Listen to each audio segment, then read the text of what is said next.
Bismillahirrahmanirrahim. Assalamualaikum warahmatullahi wabarakatuh. Dikit saya mengomentari tentang makalah berjudul tentang kedudukan laki-laki dalam Islam oleh Muhammad Naufal Atailah Attallah.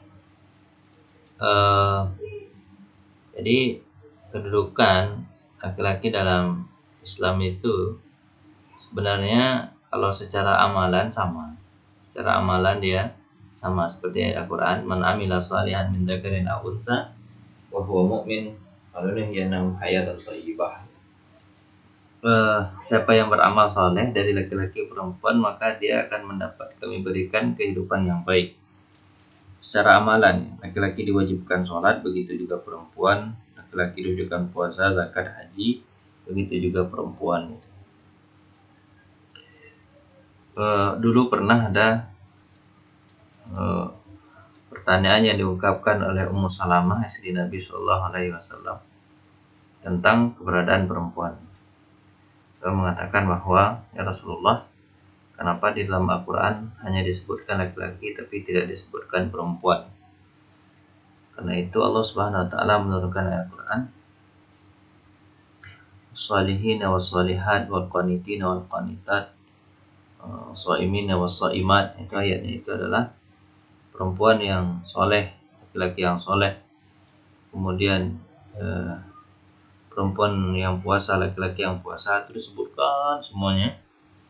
Kemudian Allah Subhanahu Wa Taala tutup ayat itu, wa dzakirinallaha wa dzakirat, orang yang suka berzikir, laki-laki dan suka berzikir, orang perempuan suka berzikir, semuanya sama di sisi Allah Subhanahu Wa Taala, sama-sama mendapatkan ganjaran. Laki-laki kalau tidak sholat, dia dapat dosa. Perempuan kalau tidak sholat juga sama dapat dosa. Cuman Allah bedakan sedikit laki-laki dan perempuan ya. Ini adalah kodrat yang Allah Subhanahu Wa Taala buat gitu, supaya ada yang ditinggikan sedikit. Kenapa?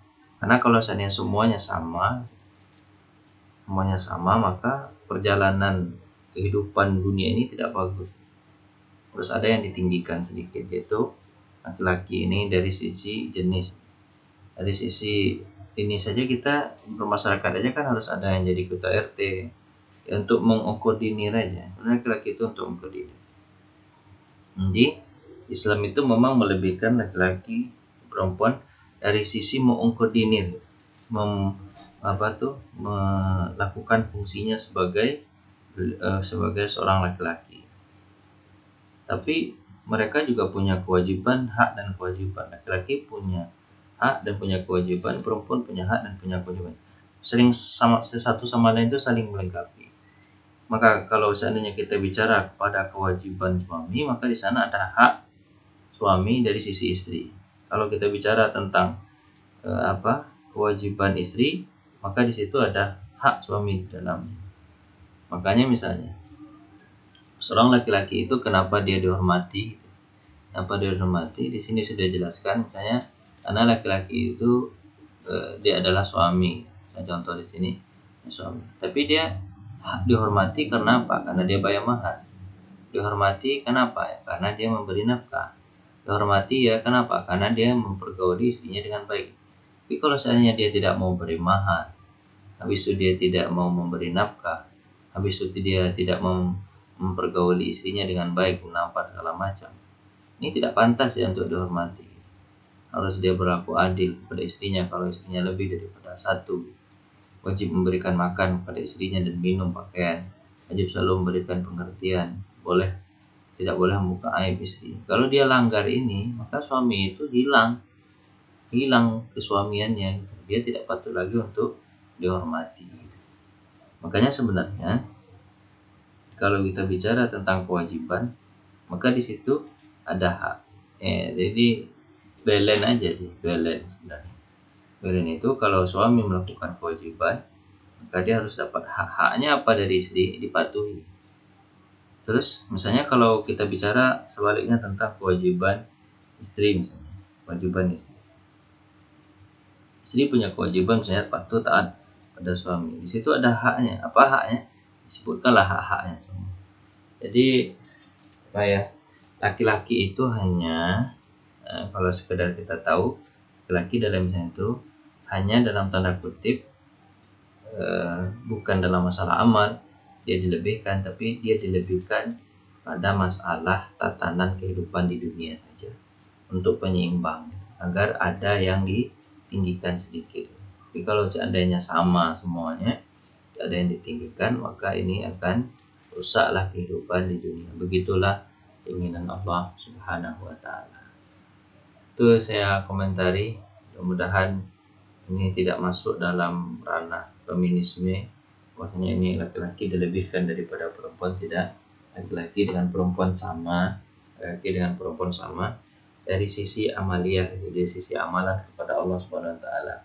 Tapi kalau dari sisi duniawinya memang laki-laki harus dilebihkan sedikit daripada perempuan. Misalnya kalau laki-laki misalnya dia manjat loteng, kan nggak mungkin perempuan disuruh manjat loteng. Di sisi memilih pekerjaan di dunia, laki-laki kan pekerjaannya di luar rumah, bisa manjat loteng, bisa jadi tukang, bisa jadi apa ya, ojek, bisa jadi segala macam yang kerjaan berat-berat. Sementara kerjaan untuk mendidik anak itu di rumah, beresin rumah, itu yang telaten adalah istri. Begitu kodratnya. Kalau dibalik, maka akan rancu kehidupan dunia ini. Misalnya istri yang keluar rumah, dia yang tukang ojek, itu akan terjadi banyak bully, banyak segala macam yang banyak kriminal yang akan terjadi nanti kalau seandainya istri yang maju ke depan sementara suami yang di rumah. Suami kalau bersama anak itu lambat bicaranya, itu menurut orang psikologi gitu. Kenapa? Karena suami itu tidak bisa mengeluarkan banyak kata-kata. Sementara kalau istri di rumah, dia mengeluarkan banyak kata-kata, anak itu diajak bicara, terus diajak nyanyi-nyanyi. Tapi kalau suami nggak bisa. Suami itu atau laki-laki itu dia bosanan di rumah. Makanya memang segi duniawinya Allah lebihkan begitu untuk laki-laki, tapi kalau di segi amalnya, ibadahnya itu sama di Allah Subhanahu wa taala. Jika laki-laki salah, dia boleh juga dinasihati oleh istri itu dengan cara yang arif dan bijaksana. Dan jika seandainya istri yang salah, boleh dinasihati oleh suami. Terima kasih atas perhatian. Mohon maaf atas segala kurangan. Assalamualaikum warahmatullahi wabarakatuh.